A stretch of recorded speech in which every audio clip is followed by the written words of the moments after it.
Hello, my fine listeners. How are you today? I'm doing great. It's a beautiful day. Very few clouds in the sky down here in Key Largo. This is Jim the Keys Bartender. This is the Keys Bartender podcast. I should do that announcement so you know right away, just in case you want to switch to something else. Yeah, it's gorgeous. Gorgeous day. Did my early routine, woke up, went to the gym, and I listened to a piece on NPR that made me think of something, and this is where you get to think about you get to hear about my reasoning process, how convoluted it is sometimes. So, to get on with the local stuff, it is beautiful down here. It is less crowded, which is, I guess that is relatively less crowded. Still nice amount of people down here. It's easier to take care of what we have and all those things. You ever been to a place, whenever you go someplace new, you don't notice it as much when you habituate. You're habitually around there. But let's say you go to a new place and you see places that are run down. You go into a city and you see broken windows, dilapidated factories, falling infrastructure, which the whole show is going to be talking about that. And this is probably why I'm not getting such a wide audience. But that's what sometimes you have people coming into the restaurant and they come in various conditions. There's people that are full of vim and verve or whatever you want to call it. They're just hopping on in, rolling in, strolling in. And other people are kind of crawling, limping in. People are in different conditions when they come in. And as a bartender, I have to, sometimes when they're borderline, when I say borderline, I'm not talking about borderline being able to get inside the restaurant. Though some people do look like they're borderline, like they're arriving pretty much on the way out. I seen them come in, I said, holy crap, is this person even going to make it through dinner? It happens, that's just the way it is. I know it sounds cruel. But when it comes through, when people are coming to the bar and I see people that have to card. They're very strict down here. I mentioned this before. The Liquor Control Board down here, they don't call it the Liquor Control Board, but Florida Bureau of Alcohol Management or whatever they call it. They're very strict on enforcing the rules of being 21, which is great. I have no problem with that. But it leaves the judgment to me on who to card and who not to card. Now that is a tricky subject when you're coming in with certain people. I know. We're not talking about, when you have a woman who's obviously 15 years older than the person they're with, and you got to card the person they're with and not them. That becomes apparent. And it's just saying, hey, listen, you don't even look close to 21. I'm not going to bother with you. And what I try to do is walk that thin line, thread that needle where you're not offending someone. Sometimes a young person gets offended. Yeah, and there's some people you look at and they say, well, we're only a couple of years apart. And I'm looking, okay. Well, in some people you look at, the person who you card is in their early 30s. And you would say, man, I would have guessed you're in their early 20s. We're supposed to card anyone 30, looking 30 and younger. But as I get older, I'm in my upper 50s, they look younger. I don't see it around the eyes as much. And then there's some people that I don't card, and they're only in their mid-20s. And then people say, well, I'm older than that person. Why are you carding me? And I go, oh, I don't feel the need to apologize anymore for the decision someone made in their life to make themselves look so old. I do have some empathy with that because I had lived a very hard life. Some days I'm not feeling so hot. And I think over the past year I've looked better and worse. And there's always a remnant of the things I did in the past. I was a 2-pack-a-day smoker at one time. Even, that, and on average, 2 packs a day. But I gave that up a while back. And the same thing goes for drinking. That takes a lot out of you, and the lack of sleep and not taking care of yourself sometimes. Now, fortunately, I've been dealt a good deck or a good hand when it comes to my physicality, my physical being. But this isn't about me. I was talking to other people. Some people, if you're eating Doritos and corn dogs all day, or Fritos, or Munchos, or regular potato chips, or whatever, and drinking Pepsi or Coke, you're going to see the effects of that eventually. That won't be too long. But you could tell people that take care of themselves. And a little investment you have to do to take care of yourself. And it pays dividends in the long run when you have, you're eating the proper, like square meal. Let's say a square meal, whatever it is suggested nowadays. It used to be a food pyramid, and now they know the food pyramid is kind of fucked up because there was a lot of influence from different industries to get their items into that food pyramid. But generally, if you don't abuse one particular food or substance or things, and you have a well-balanced life, you're going to have a moderate presentation of yourself. And a lot of people are outliers on that. Some of the ones that are really bad, they're in their 20s and they start really getting beat up looking. All you have to do is go to the Monroe County Sheriff's Office police blotter to see the recent arrest and try to guess the age of the people that are arrested. Yep. And they're usually, so many people with DUI and fighting and things like that, they can take care of themselves. That doesn't mean they're taking care of their inner selves and things like that. But I'm getting away from that. What I'm suggesting is that the people that seem to do the best are people that take care of themselves. And the ones that are at the top of that have been doing it for a long time, taking care of themselves. And if you leave that neglect, it's just like if you go into those towns, neglect causes, things to break down. You see, in restaurants, people say, how could you let a restaurant get like that? Well, a lot of these mom and pop places, they have shoestring budgets, right? And it's important. It's important. It's how much importance do you put into thinking how the presentation of your restaurant is compared to the production of your staff, meaning in food and drink and service. You got to balance that. And people say, well, listen, I want to have a really great presentation of my facility, the restaurant, as well as having a really great presentation and production by my staff in that. So that's the well-balanced part.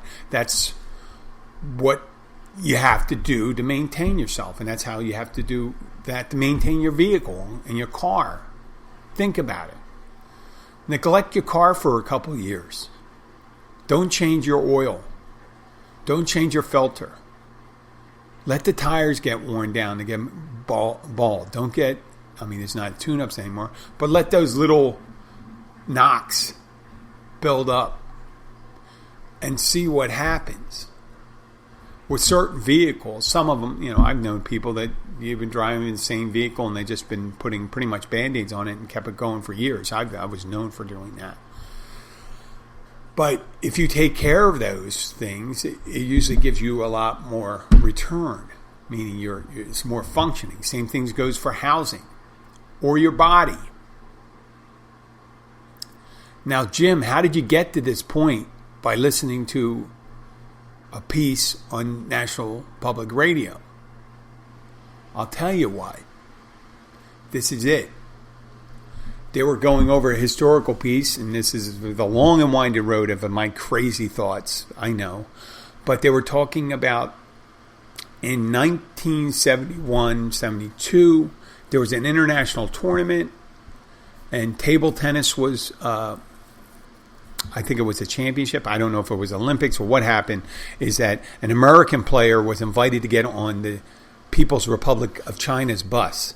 At that time, 1970, 71, they were in the Cultural Revolution, Mao Zedong. It was consolidating his power after years of being in power, but they consolidating it even more right before he died, a couple years before he died. And China was shut off from the world. The Cultural Revolution, that no one really knew what was going on there, the power structure, who was in charge, knew what the Chinese. So China started opening up again in the early 70s, and that happened with, that's why they call it ping-pong, table tennis diplomacy. So the U.S. was playing in China, there was U.S. members playing in China, U.S. teams playing in China, and China coming to the United States and playing here. And one of the members of the Chinese People's Republic table tennis team, they talked about how much they liked the United States. But the thing they were surprised at was how poor the infrastructure was here in the United States. That was 1971.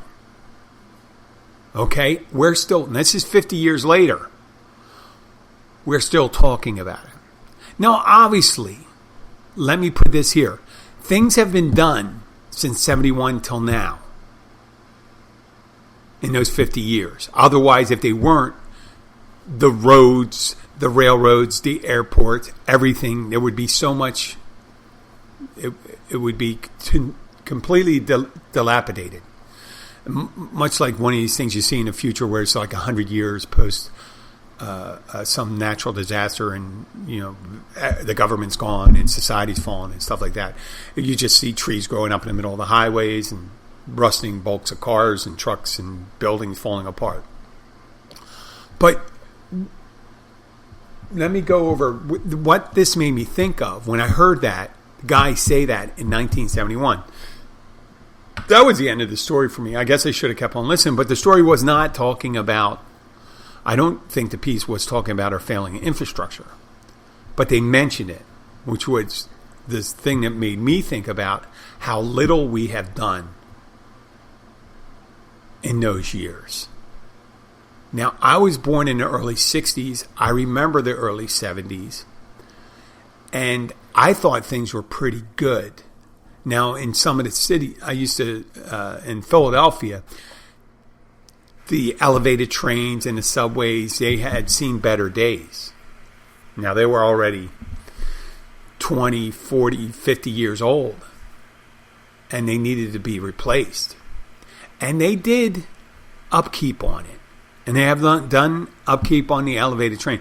But it wasn't, what we did was like putting a new coat of paint on an old car.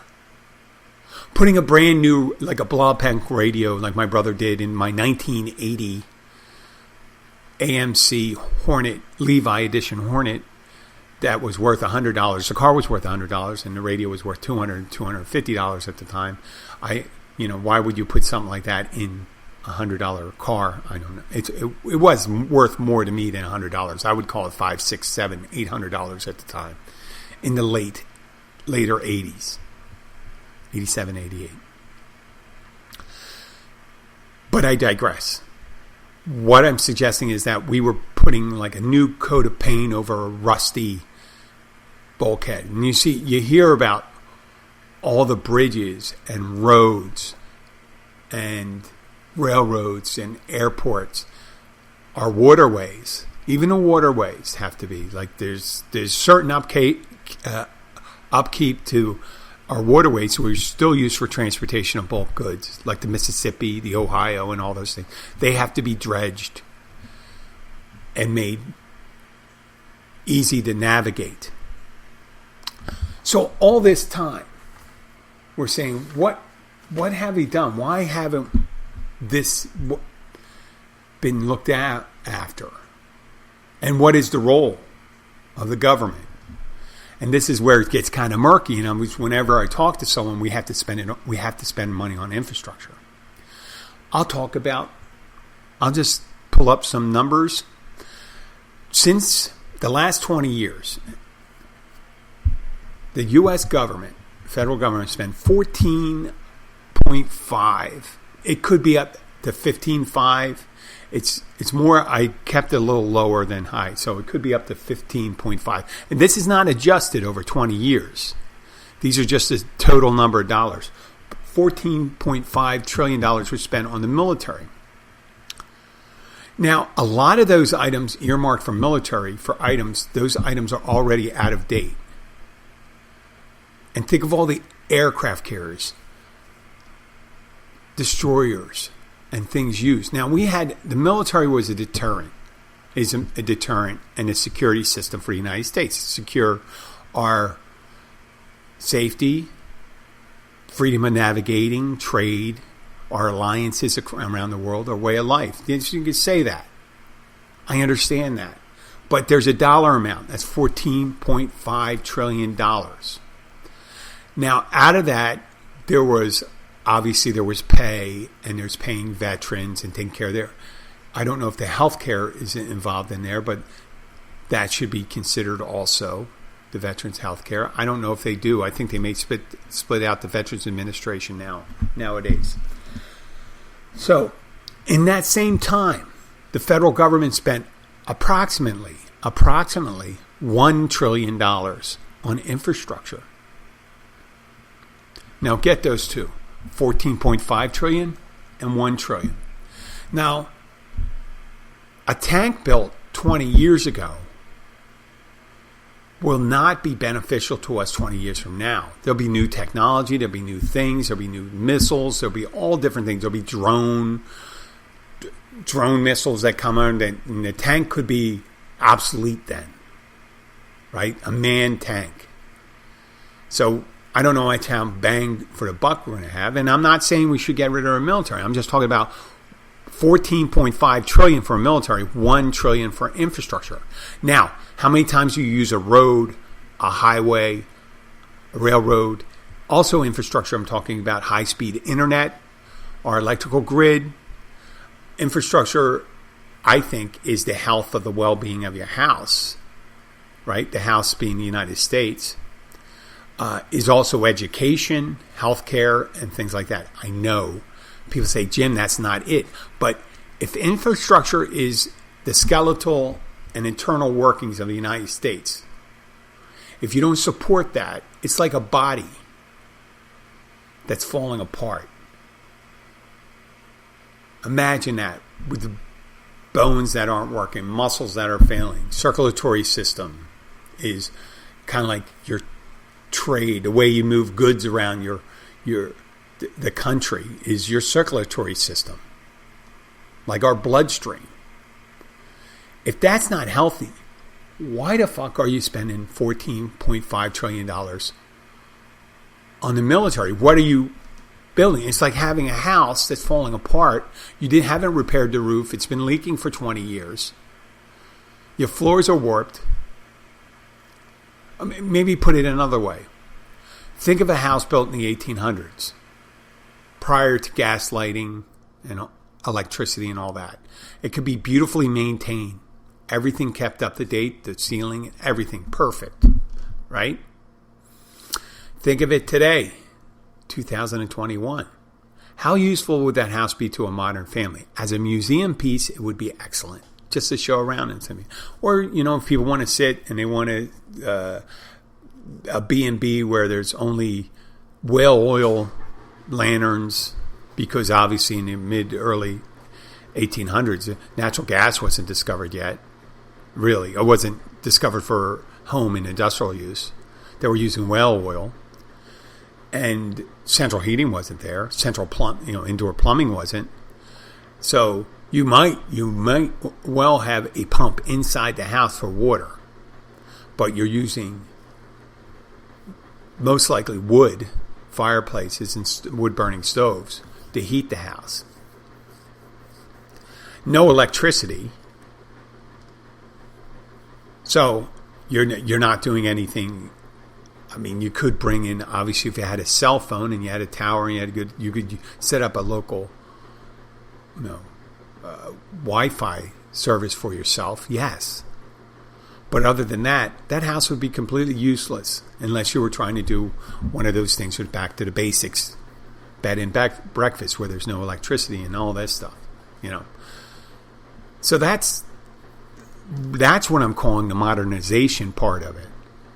Now, if you didn't take care of the roof, the floor, you allowed everything to leak, that house would be a total shithole. And eventually becomes useless. There'll be some walls left up and things like that. And that's what disuse and disrepair is. And we've been doing a very poor job in the United States. Our freight system for the railroad system, people say Amtrak, is, what a waste of money. Well, it's just like the Postal Service if you think about it. The Postal Service is a service that the U.S. government offers. It's not a for-profit system. It's not UPS. It's not FedEx. It's called and this is what I studied in college, a quasi-public-private hybrid institution where they take fees in the form of stamps to pay their workers and pay for their equipment and pay for their infrastructure and things like that. But we need the Postal Service in the United States to privatize it. Remember, privatizing hasn't worked well on our highways, hasn't worked for our bridges and things like that. They've done that in Florida, where they give away all the services to outside, like the toll commission and the highway department and all these things. They farm it out. They make it as small as possible. They say the government shouldn't be in there. Business should be in the business of business. I understand. You need businesses. And I understand a lot of time government hasn't been the most, let's say, efficient use of our funds. But just remember, when you talk about that $2,000 hammer that the Department of Defense bought. Now, the Department of Defense put out the specifications for the hammer, but a private company is charging someone for that. And it doesn't take $2,000 to make the hammer. Specifications do cost, certain military specifications does drive the price up on certain items. But a lot of it has to do is because if they're going to buy them in bulk, or they're going to buy them, they just have a couple items that they're doing. So that's when you see these fighter jets that cost $100 million, $200 million a piece. If you're making 5,000 of them, the price goes down sometimes. But you're still paying an enormous amount of money that eventually for something's going to become obsolete. Someone develops the quintessential $500 million fighter jet that evade radar, missiles, this and that, right? And it costs for a squadron of them, let's say it costs $100 billion. Well, what happens if someone spends $5 billion building a hypersonic missile that's designed to take that jet down? And it takes 4 of them to do it. Well, there's still a better return for your money than it's just one of those things. It's like aircraft carriers. And I'm a Navy guy. The fully outfitted aircraft carrier, after you build it, nuclear power plant, and put all the aircraft on it with the state-of-the-art aircraft, I don't know what it is now, $50 billion? $60 billion? Where $100 million missile can take it out. I know they have a high-tech security system, stuff like that. But how many, on a $50 billion aircraft carrier, how many $100 million missiles would you use on that? Right? Well, they could run. What can they run? Like 50, 500? If it takes fire 500. Now, granted, if they fired like 20 of these hypersonic missiles at an aircraft carrier, and let's say they cost $100 million a piece, and I don't think there's any of them that cost $100 million a piece. A couple of them get through, and that's where you lose your money. It's like saying I'm going to build a house, but I'm going to I'm going to put everything on the inside of the house. It's going to be top quality. Normally a house like that would cost, let's say, $500,000. What I'm going to do is build it with the best stuff inside. It's going to cost $5 million. But the outside, I'm going to make it out of glass. Okay. So there you go. You got the inside, you spent the best on, and the outside, you made it glass. So you got to have a balance, right? You got to have a good outside. You got to have a strong roof. That's why I have metal roofs here and things like that. I'm not suggesting to get rid of all the military spending. We do need a national defense, but we got to put it in perspective. What are we defending if we're not going to be healthy? It's like saving up, and put it another way, I can use the metaphor of a homeowners association. A homeowners association, a quintessential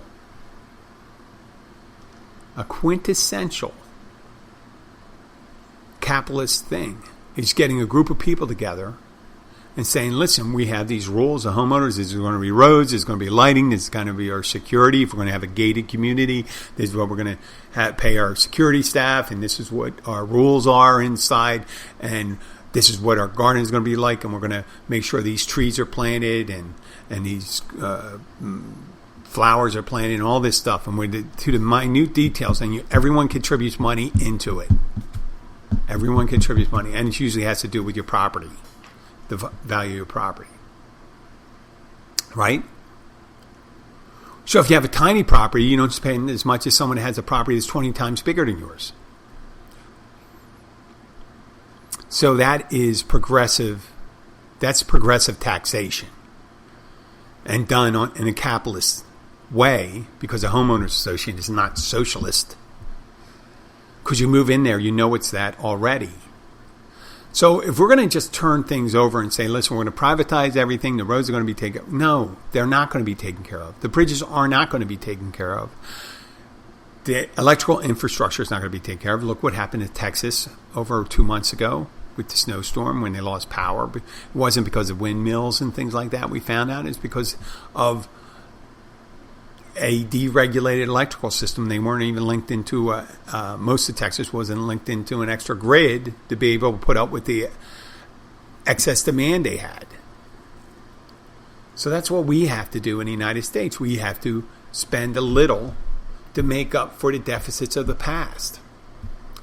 We did a lot. We did a lot for the military. We had to be the best. You know, the Navy, like I said, I'm a Navy guy, was for years, the Navy was penultimate, meaning the United States Navy was stronger than the next 10 navies. I mean, at the height, the Soviet Union couldn't even get close to half the United States. They had some boomers, meaning the ballistic submarines and things like that, some attack submarines, kilo-class submarines. But they couldn't get close to us. They didn't have a surface fleet to even get close to us. But they had the land. They put it mostly on land forces and things like that. Their air force, their tanks, their mobile infantry. And look what happened to them. Look after World War II, what happened in Europe. Devastated Europe. After World War II. They had, it was a arm to the teeth United States and Soviet Union and somewhat less Britain.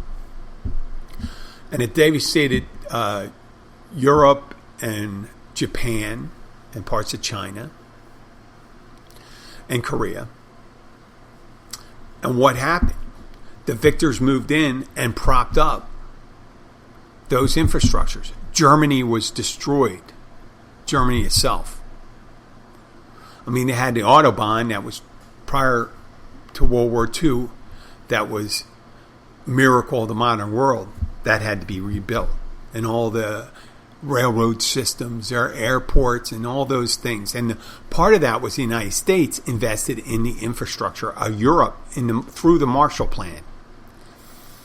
And people say, well, why did we take care of our defeated opponents like Japan? Why would we help build their infrastructure back? Because if we didn't, our one-time allies and future nemesis, the Soviet Union, would have moved in there and said, hey, listen, we'll help you rebuild. And that would have been Japan and Germany in that. Well, Soviet Union did that with Eastern Europe. Did not do a lot for infrastructure. The infrastructure kind of sucked. Soviet Union did not spend a lot of money. They spent a lot of money on their military. And even that, they didn't have the wherewithal because they didn't have the basis of production that we had. And so we supported Western Europe, Japan, so parts of Asia, South Korea, and places like, look at what happened to Britain. Britain was helped somewhat by the United States, but not on the scale that mainland Western Europe was.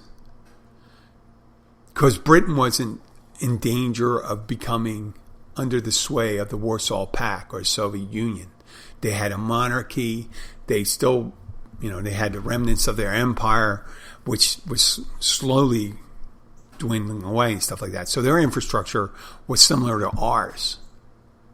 And since World War II, right after World War II, we had excess capacity, and Eisenhower helped with passing the highways bills, the funding for it, ostensibly as a military, to get it started, as a military necessity, to be able to move troops around to defend the United States. When, if you think about it, the last time the U.S. was in danger of being invaded, really being invaded, was the Mexican-American War. And it wasn't even part of the United States then. Lincoln said it best. I mean, who was going to come across these two giant oceans and try to do a landing, without having established a beachhead? And people say, oh, that's Cuba. Well, Cuba, they couldn't barely get on the beach here if they wanted to. So our infrastructure is very important. And if you go over to the places in Europe, you see these beautiful airports and subways and bus systems and roads and boulevards and all those things. And you say, oh, they're socialist.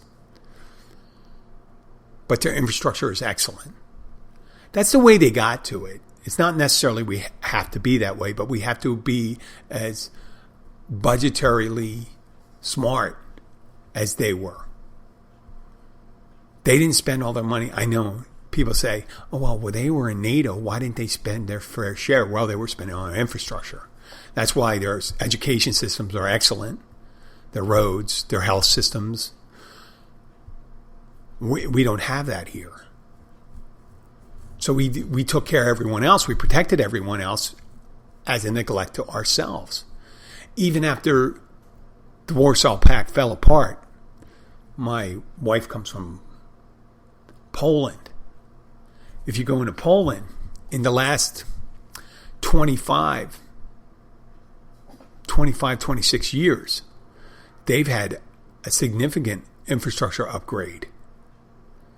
Their roads, their highways, their airports, public transportation. World's different from us. They have a different calculus that they put into place for what they spend on military, even though they have a resurgent Russia on their eastern border. When, they have Ukraine and Belarus and all that stuff, but Russia was always kind of a nemesis for Poland. They still spend money on infrastructure and make it a priority. So think about it when you look at someone walking down the street and you say, well, is that person 50 years old or 7-year-old? And wonder what they did their life to get into that position. Sometimes it could be a disease you don't have anything to do with. A lot of times it has to do with lifestyle choices. So if you decide that I'm only going to get 4 hours of sleep, I'm going to drink a lot, I'm going to smoke, I'm not going to exercise, I'm going to eat food high in salts, sugars, carbohydrates, and fats. So your you're using a cane, or if you're fortunate, a scooter to go down the street, and you see that person using a scooter or something, you think, oh, well, I hope. What do you hope? You hope they would have made better choices? It's already done. And there's always, and I always say this to people when they come in the gym, and this is my gym metaphor. While you're still drawing breath, and if you're able, somewhat mobile, obviously if you're not mobile, it's harder to do. You can always better your predicament from day to day. It takes the bigger the hole you put yourself in, the little more digging it takes you to get out. So you should be careful how you live your life, because you got to think of how you're going to be in your old age. And we're getting into decrepitude right now, the United States, and we don't need to be there. We don't need to be there. Why not? Why not make a choice and say, listen, we want to be healthy. We need to go to the gym. People say the militaries are fit body and all that stuff. Well, that's like training to fight, but after you're done fighting, you're done. Right? What do you have to come home to after you're done? You come into, you win your fight and you come home and there's rats running around. You don't have any food in the fridge. Electricity's cut off. There's got to be better answers. We got to put our predicaments, our priorities in proper perspective. So, if anybody ever asks you, what do you think all this money they're spending on infrastructure stuff? I said, it is time for that. And for America to be healthy, it needs all parts to be healthy. I mean, there's always going to be places that are slightly depressed, but we shouldn't be all parts undeveloped. So, I know it was kind of a downer, but that's how I start my thinking. Some guy on the radio mentions a story about a ping pong player that thought the U.S. was nice except for the infrastructure falling apart, and it made me think of all those things. And if you think a private company is here to make America look better, guess again. A private company, their responsibility for a private company is to make money for its principals or stockholders, to make the most. It is not to provide a bargain to the U.S. for building highways, railroads, and things like that. Their interest is to make money, as much profit as possible. I'm not making judgments whether that's evil or not. It's just the thing. Okay? So why would you automatically, say that a private company is automatically more admirable than the government? I mean, the government may they may want to provide services. They may do it inefficiently, but they're not doing it for a profit. They may do it inefficiently, but they don't have to ensure a profit to someone. Their profit is the delivery of said services to whoever the consumer is. Okay? And if they deliver that, they completed that. Now, with the more efficiency they do, the more bang for your buck you get. Private companies, they don't care as much. They want to get as much money for the item that they sell. I'm not saying that's good or bad, but that is their mode of being, modus operandi. That's the reason why they're here. So, yeah, private, public, and all those things lose the things socialist, capitalist, and all those things. What do we want? What do we want? We want a healthy America. I didn't say anything about laws or anything. We want a healthy America, and that means a well-educated America, America that gets around on its own, that has access to health care and reliable transportation.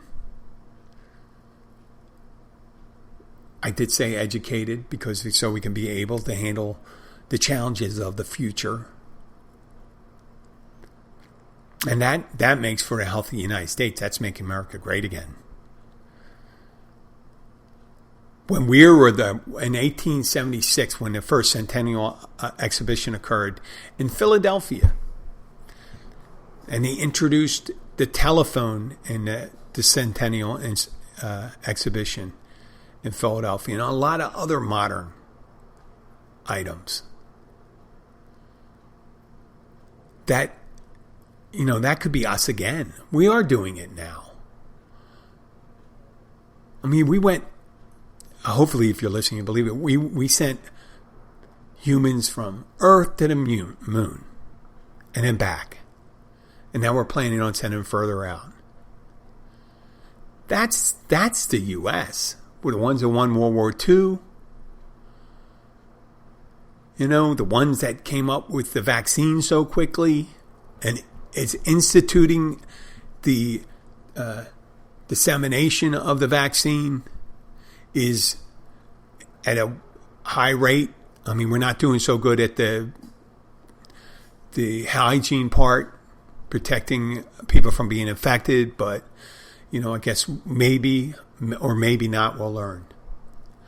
I've been going on too long. I'd like to thank you for listening. Once again, if you are in Key Largo, check out the Catch Restaurant at mile marker 102 Oceanside. If you do come in, tell them that Jim the Keys Bartender sent you.